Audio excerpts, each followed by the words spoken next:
ولم يولد ولم يكن له كفوا أحد أن تغفر لي ذنوبي إنك أنت الغفور الرحيم আলহামদুলিল্লাহ সমস্ত প্রশংসা আল্লাহ সুবহানাহু ওয়া তাআলার জন্য, যিনি আমাদেরকে শাবান মাসের 17তম দিবসে 17ই শাবানে আল্লাহ রাব্বুল আলামিন গত জুমার ন্যায় আবার উপস্থিত করে দিলেন। আমরা সেই মহান রবের দরবারে শুকরিয়া আদায় করি। আলহামদুলিল্লাহ। রব্বানা লাকাল হামদ হামদান কাসীরান তাইয়িবান মুবারাকান ফি ইয়া রব লাকাল হামদ কামা ইয়ানবাগি লিজালালি ওয়াজহিকা ওয়া লিআযীমি সুলতানিক। সম্মানিত উপস্থিত ভাইরা আমার, আমরা রমজানের খুব কাছাকাছি। গত জুমায় আমরা শবে বরাত সম্পর্কে আলোচনা শুনেছি এবং শবে বরাতের রাতে কিছু মৌলিক আলোচনা আমলের কথাও আমরা শুনছি। আগামী 12 তারিখ বৃহস্পতিবার আমাদের জাতীয় নির্বাচন, ভোট দিতে হবে না? এই সম্পর্কে শরীয়তের নির্দেশনা কি জানার দরকার আছে না নাই? কে কোথায় দিবে যার যার ব্যক্তিগত ব্যাপার, কিন্তু ইসলামের একটা নির্দেশনা, এটা যদি আমরা না বলি, মানে কি আছে এই সম্পর্কে, মানে ভোট সম্পর্কে ইসলাম কি বলে, কোরআন কি বলে, হাদিস কি বলে। তাছাড়াও আমাদের প্রধান উপদেষ্টা তিনি আমাদের কাছে ইমামদের হাতে একটা চিঠি ধরাই দিয়েছে, দেখছেন? এই যে একটা চিঠি ধরাই দিয়েছে, চিঠি প্রত্যেক মসজিদে মসজিদে। চিঠিটা হচ্ছে গণভোট 2026 সংসদ নির্বাচন, দেশের চাবি আপনার হাতে, দেশের চাবি আপনাদের হাতে, জনগণের হাতে। হ্যাঁ ভোট আর না ভোট আছে না নাই? আমরা এটা আগে জানি চিঠিতে কি লেখছে নাকি, হ্যাঁ ভোটগুলো কি। তারপরে আমরা কোরআন এবং হাদিসের দৃষ্টিকোণ থেকে এই ভোট সম্পর্কে কিছু না হলে একটু ধারণা নিব, তখন আমার বুঝে আসবে যে আসলে ভোটটা কি। গুরুত্বপূর্ণ আলোচনা, মনোযোগ দিয়ে শুনলে বুঝবেন। আমরা কারো দলের পক্ষে না, যেটা আছে সেটা আমরা বলবো। এখানে দেশের চাবি আপনার হাতে, গণভোট 2026 সংসদ নির্বাচন আগামী 12 তারিখ। এখানে বলছে হ্যাঁ ভোট আর না ভোটের যে বিষয়গুলা, প্রথমে বলছে আপনি কি এমন বাংলাদেশ চান যেখানে তত্ত্বাবধায়ক সরকার, নির্বাচন কমিশন ও সরকারি কর্ম কমিশন পিএসসি গঠনে সরকারি দল ও বিরোধী দল একত্রে কাজ করবে? আপনি কি এটা চান? 1 নম্বর। 2 নম্বর হচ্ছে সরকারি দল ইচ্ছামতো সংবিধান সংশোধন করতে পারবে না। এরপরে সংবিধানের গুরুত্বপূর্ণ পরিবর্তনের ক্ষেত্রে গণভোটের বিধান চালু হবে।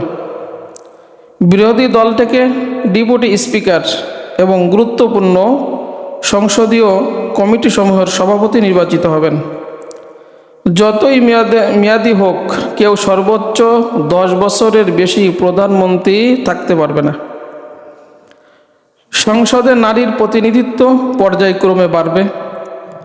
ক্ষমতার ভারসাম্য ও প্রতিষ্ঠার জন্য পার্লামেন্ট একটি উচ্চ কক্ষ গঠিত হবে। দেশের বিচার ব্যবস্থা স্বাধীনভাবে কাজ করবে। আপনার মৌলিক অধিকারের সংখ্যা, যেমন ইন্টারনেট সেবা, কখনো বন্ধ করা যাবে না, বরং বাড়বে। দণ্ডপ্রাপ্ত অপরাধীকে রাষ্ট্রপতি ইচ্ছামতো ক্ষমা করতে পারবে না। রাষ্ট্রপতি ও প্রধানমন্ত্রীর ক্ষমতার মধ্যে ভারসাম্য থাকবে। বাংলা রাষ্ট্রভাষার মর্যাদায় থাকার পাশাপাশি অন্যান্য জনগোষ্ঠীর ভাষাও সংবিধানে স্বীকৃতি হোক। হ্যাঁ ভোট দিলে এই যা কিছু শুনলেন এইটা পাবেন, না ভোট দিলে কিছু পাবেন না। এ হলো ভুল কথা নাকি? আপনারা আগে জানেন, কিন্তু আমাদের জানাইতে বলছে তাই জানাইলাম। এবার আসেন আমরা ইসলামের শরীয়তের দৃষ্টিতে ভোট কি, এটা আমরা একটু কোরআন এবং হাদিস থেকে জানবো ইনশাআল্লাহ। ইসলামের শরীয়তের দৃষ্টিতে ভোট হচ্ছে 4টি বিষয়ের সমষ্টি। মনোযোগ দিয়ে শুনলে অপরকে বোঝাতে পারবেন। ইসলামের দৃষ্টিতে ভোট হচ্ছে কয়টি বিষয়ের সমষ্টি? 4টি। 1 নাম্বার সাক্ষ্য, 2 নাম্বার প্রতিনিধি, 3 নাম্বার সুপারিশ, 4 নাম্বার আমানত। এইটার উপরে আজকে আমরা আলোচনা করব। তার আগে আল্লাহ রাব্বুল আলামিন কুরআনুল কারীমে সূরা আল ইমরানের 26 নম্বর আয়াতে বলেন, কুলিল্লাহুম্মা মালিকাল মুলকি তু'তিল মুলকা মান তাশা ওয়া তানজিউল মুলকা মিম্মান তাশা ওয়া তু'ইজ্জু মান তাশা ওয়া তুযিল্লু মান তাশা বিয়াদিকাল খায়র ইন্নাকা আলা কুল্লি শাইইন কাদির। কথাকার আল্লাহ রাব্বুল আলামিন বলেন, সব ক্ষমতার, সার্বভৌমত্ব ক্ষমতার মালিক হচ্ছে আল্লাহ। তাহলে সকল ক্ষমতার মালিক হচ্ছে আল্লাহ। আল্লাহ রাব্বুল আলামিন বলেন, আমি যাকে ইচ্ছা এই ক্ষমতা দিই, যাকে ইচ্ছা তার কাছ থেকে ক্ষমতা কেড়ে নিই, যাকে ইচ্ছা তাকে সম্মানিত করি, যাকে ইচ্ছা তাকে অপমানিত করি। সমস্ত কল্যাণের হাত কার? আল্লাহ রাব্বুল আলামিন। বিয়াদিকাল খায়র ইন্নাকা আলা কুল্লি শাইইন কাদির। কারণ সমস্ত কিছু কল্যাণের মালিক হচ্ছি আমি আল্লাহ সুবহানাহু ওয়া তাআলা। অতএব সব ক্ষমতার মালিক হচ্ছে আমি। তাহলে বোঝা গেল এই যে ক্ষমতা দেওয়ার মালিক আল্লাহ, কেড়ে নেওয়ার মালিক আল্লাহ, সম্মানিত করার মালিক আল্লাহ এবং অপমানিত করার মালিক আল্লাহ। এখানে দেখেন ক্ষমতা দেওয়ার পাশাপাশি আল্লাহ রাব্বুল আলামিন মানে ক্ষমতা কেড়ে নেওয়ার পরে সম্মানিত অপমানিতর কথা কেন বললেন? ক্ষমতা দিয়ে কাউকে আল্লাহ রাব্বুল আলামিন সম্মানিত করেন, আবার এই ক্ষমতা কাউকে অপমানিত করে নাকি? আপনি তো একটা চেয়ারম্যান হইলেন, সম্মান, কিন্তু এই চেয়ারম্যানের কারণে আপনার সমাজে অপমানিত হতে হয়, তাই না? তার মানে এই ক্ষমতা দিয়ে আল্লাহ রাব্বুল আলামিন কাউকে সম্মানিত করেন, কাউকে অপমানিত করেন। এর দ্বারা বোঝা যায় যে ক্ষমতা পাইলে লাভ দেওয়া যাবে না।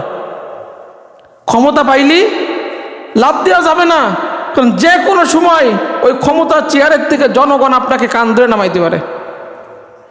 পারে কি পারে না? দৃষ্টান্ত আছে না?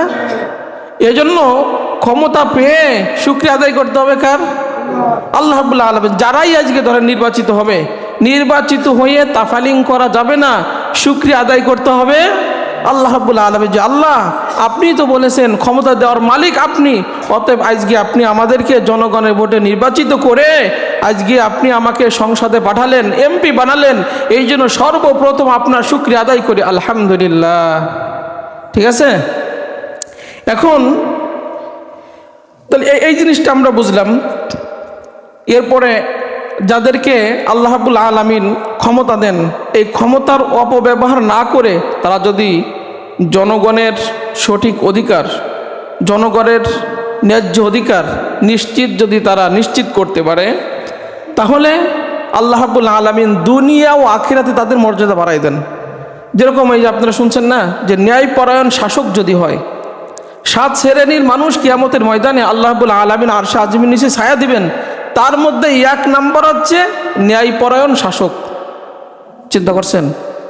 আলেমদের কথা আসে নাই, অন্য কোনো লোকের কথা আসে নাই, আসছে কি? যদি শাসক ন্যায়পরায়ণ হয়, ক্ষমতা পেয়ে অপব্যবহার না করে যদি সঠিকভাবে ক্ষমতা নিশ্চিত করতে পারে, তাহলে কিয়ামতের ময়দানে আল্লাহ রাব্বুল আলামিন খুশি হইয়া তাকে কি করবেন? আরশে আজিমের নিচে ছায়া দিবেন, বলবে বান্দারে, ক্ষমতার মালিক যেহেতু আমি তোকে এই ক্ষমতা দান করছিলাম, অতএব তুমি এই ক্ষমতার অপব্যবহার করো নাই, সুষ্ঠু ব্যবহার করছো। আজকে আমি আল্লাহ রাব্বুল আলামিন খুশি হইয়া 7 শ্রেণীর মানুষকে আরশে আজিমের নিচে ছায়া দেবো, 1 নাম্বার তুমি। চিন্তা করছেন? এই জন্য এই ব্যাপারে খেয়াল রাখতে হবে। এরপরে দেখেন, যারা রাষ্ট্রের দায়িত্বে আসবে, ওই 4টা সমষ্টি বলার আগে একটু গোছায় নিচ্ছি। যারা রাষ্ট্রীয় ক্ষমতায় আসবে তাদেরকে ইসলামের দৃষ্টিকোণ থেকে প্রায় 10টা গুণ থাকা দরকার। 1 নাম্বার গুণ হচ্ছে তাকওয়া, অন্তরের মধ্যে আল্লাহর ভয় থাকা দরকার। অন্তরের মধ্যে কি? আল্লাহর ভয়। আল্লাহ রাব্বুল আলামিন বলে, ইন্না আকরামাকুম ইনদাল্লাহি আতকাকুম, তোমাদের মধ্যে সম্মানিত ওই ব্যক্তি যার অন্তরের মধ্যে আমি আল্লাহর ভয় আছে। যে ব্যক্তি যদি আল্লাহর ভয় নিয়ে কাজ করে, ওই ব্যক্তি কখনো দুর্নীতি করতে পারে, চাঁদাবাজি করতে পারে না, জনগণের হক নিশ্চিত সে করতে পারে। 2 নাম্বার যোগ্যতা, ও জ্ঞান সম্পন্ন হতে হবে। কারণ অযোগ্য ব্যক্তিকে দেওয়া মানে, একটা হাদিস বললে আপনারা বুঝবেন যোগ্যতা কেন লাগবে। মুহাম্মদ রাসূলুল্লাহ সাল্লাল্লাহু আলাইহি ওয়াসাল্লাম সাহাবীদের নিয়ে বসে আছেন। বসে থাকলে একজন লোক এসে জিজ্ঞেস করছে, ইয়া রাসূলুল্লাহ সাল্লাল্লাহু আলাইহি ওয়াসাল্লাম, কিয়ামতের একটা আলামত আপনি আমার শোনান, কিয়ামতের একটা আলামত। নবীজি কথা চালাই গেলেন। তা লোকেরা চিন্তা করলো নবী জীবনে প্রশ্নকারীর কথা শুনতে পায় নাই। তো নবীর কথা শেষ হলে নবী বলছেন, প্রশ্নকারী কোথায়? সাহাবী বলতেছে, আমি উপস্থিত ইয়া রাসূলুল্লাহ সাল্লাল্লাহু আলাইহি ওয়াসাল্লাম। নবীজি বলেন, তুমি না জানতে চেয়েছো যে কিয়ামতের একটা আলামত? কিয়ামতের একটা আলামত হলো শেষ জামানায় মানুষ অযোগ্য অদক্ষ এই সমস্ত লোকদেরকে দায়িত্বভার দেবে।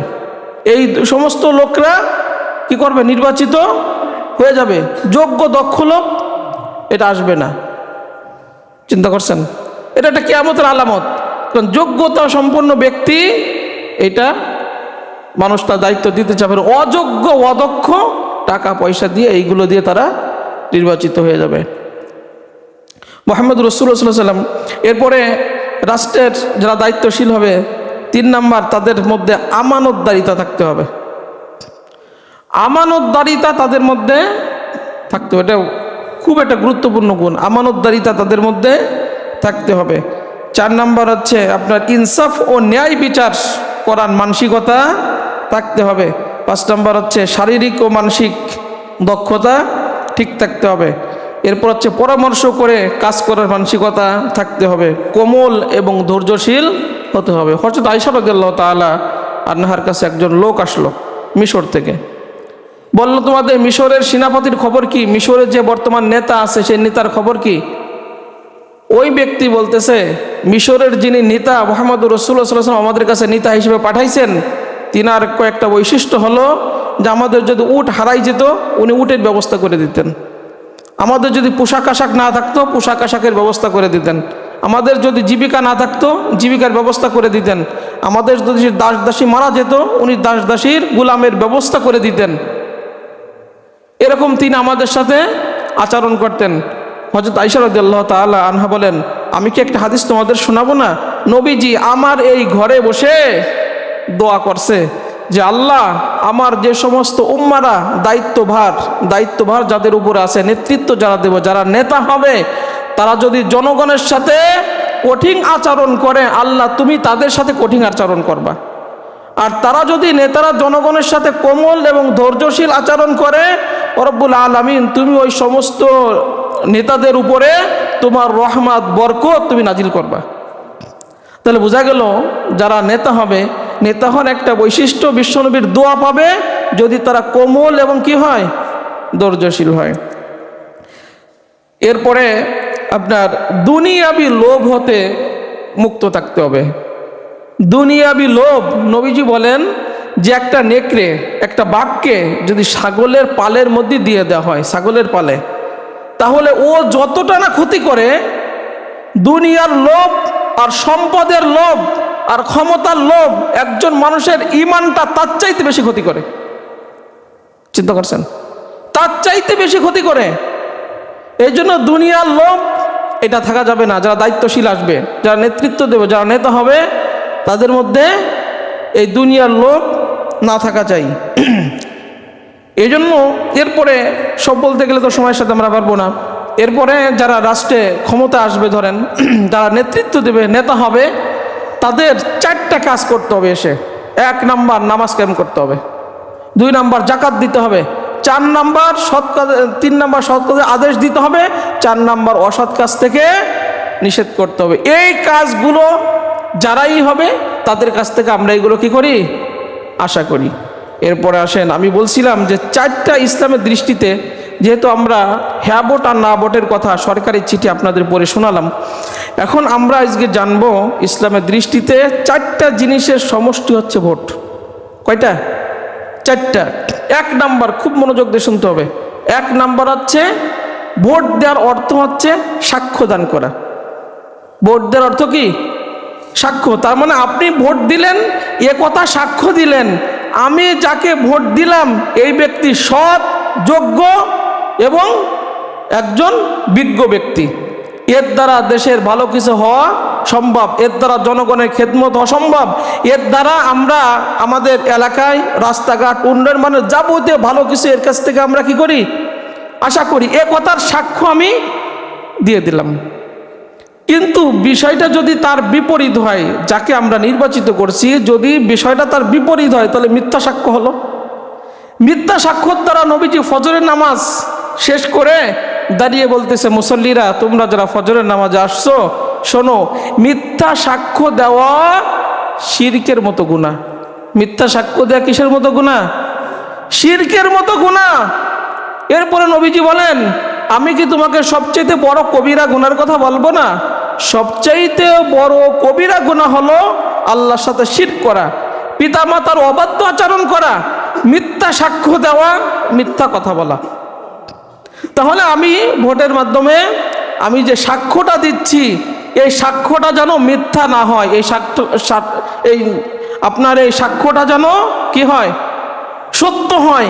এটা সব যোগ্য দক্ষ এরকম ব্যক্তি আমরা আমাদের সমাজে চাই। কি আপনারা চান না?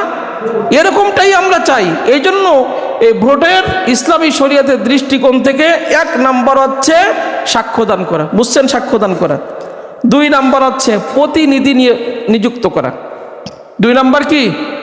প্রতিনিধি নিযুক্ত করা। তার মানে আমাদের সবার এখান থেকে ভোট নিয়ে সংসদে একজন ব্যক্তি প্রতিনিধিত্ব করবে নাকি? তার মানে আমাদের সুখ দুঃখের কথা তারা সেখানে যাইয়ে বলবে। কারণ আমরা ওইখানে যে কি বলতে পারবো? আমরা ওইখানে যে বলতে পারবো না। তাহলে আমাদের সবার কথা গুছাইয়া এলাকার কথা সুবিধা অসুবিধা সব যাইনে তারা ওইখানে যাইয়ে বলবে। তার মানে আমাদের প্রতিনিধিও আমরা ওইখানে নিয়োগ করতেছি। ইসলামের শরীয়তের দৃষ্টিতে দেখেন 2 নম্বর হচ্ছে প্রতিনিধি নিযুক্ত করা। তার মানে আমরা তাকে নির্বাচিত করে ওইখানে প্রতিনিধি নিযুক্ত করতেছি।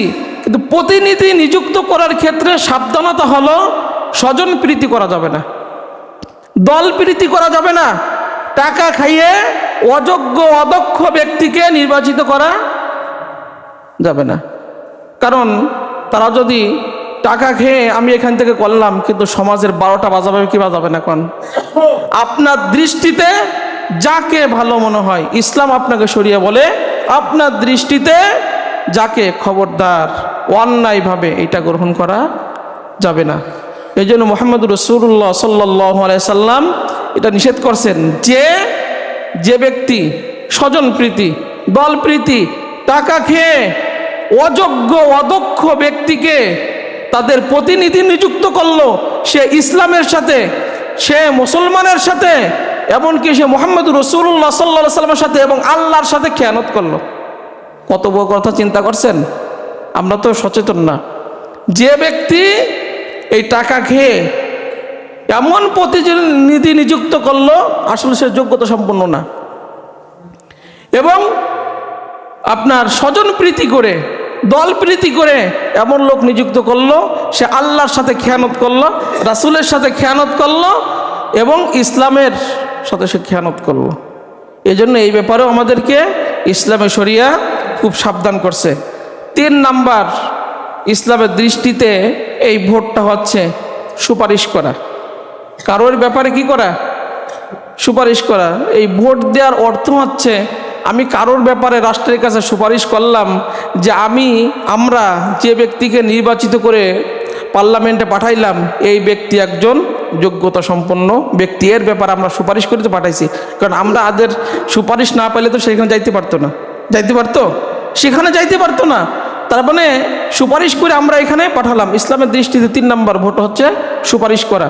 এখন এই সুপারিশ করার ব্যাপারে কোরআন সূরা নিসার 85 নম্বর আয়াতে আল্লাহ রাব্বুল আলামিন বলেন, মাইয়াশফা শাফাআতান হাসানাতান ইয়াকুল লাহু নাসীবুম মিনহা ওয়া মাইয়াশফা শাফাআতান সাইয়্যাতান ইয়াকুল লাহু কিফলুম মিনহা ওয়া কানা আল্লাহু আলা কুল্লি শাইইন হাসিবা। আল্লাহ রাব্বুল আলামিন বলেন, যে ব্যক্তি ভালো কোনো ব্যাপারে সুপারিশ করে, যে ব্যক্তি ভালো কোনো ব্যাপারে সুপারিশ করে, ওই ভালো কাজ যতদিন চালু থাকবে, যতদিন ওই ভালো কাজ হবে, ততদিন পর্যন্ত তার আমল নামে একটা সব চালু থাকবে।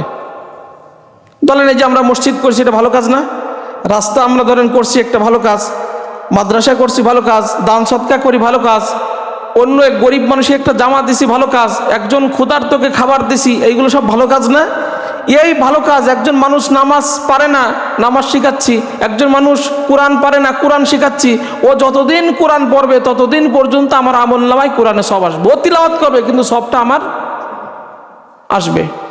কিন্তু একজন মানুষকে আমি সুপারিশ করে গায়ক বানালাম, ধরেন মদখোর বানালাম, গাঁজাখোর বানালাম, বিভিন্ন অপকর্ম জিনাখোর বানালাম, ও যতদিন জিনা করবে আপনার বুদ্ধি পরামর্শ নিয়ে, বন্ধুদের পাল্লায় পরে মানুষ এরকম করে না? মদ খায়, বিড়ি খায়, সিগারেট খায়, বিভিন্ন অপকর্ম করে না, চুরি করে, ডাকাতি করে, বন্ধুদের পাল্লায় পরে। কিন্তু দেখা যাচ্ছে বন্ধু কিছুদিন পরে ভালো হয়ে গেছে, কিন্তু ওর বুদ্ধি শুনে ও ডাকাতি করতেই আছে, চুরি করতেই আছে, জিনা করতেই আছে, তার মানে অপরাধ সে করতেই আছে। আর তুমি এইখানে বসে বসে মসজিদে সিজদায় দিচ্ছ, আর ওইখানকার অপকর্ম তোমার আমলনামায় আসতেছে। চিন্তা করছেন? তাহলে 3 নম্বর আমরা যেটা পাইলাম শরীয়তের দৃষ্টিতে, ভোট হচ্ছে একটা সুপারিশ। আমরা যদি ভালো প্রতিনিধি নিযুক্ত করতে পারি, নির্বাচিত করতে পারি, ও যত ভালো কাজ করবে তত ভালো কাজ আমার আমলনামায় আসবে। আর ও যদি ওইখানে আকাম কুকার, টেন্ডারবাজি, সাদাবাজি, আবাজবা সব করে বেড়ায়, আপনি এই নামাজের সিজদায় থাকলেও ওর একটা গুণ আপনার এখানে আসবে, কারণ আপনি সুপারিশ করে তারা তো নির্বাচিত করছেন।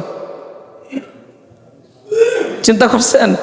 এই জন্য আল্লাহ রাব্বুল আলামিন বলেন, মাই ইয়াশফা শাফাআতান হাসানাতান ইয়াকুল লাহু নাসীবুম মিনহা ওয়া মাই ইয়াশফা শাফাআতান সাইয়্যাতান ইয়াকুল লাহু কিফলুম মিনহা ওয়া কানা আল্লাহু আলা কুল্লি শাইইন হাসিবা।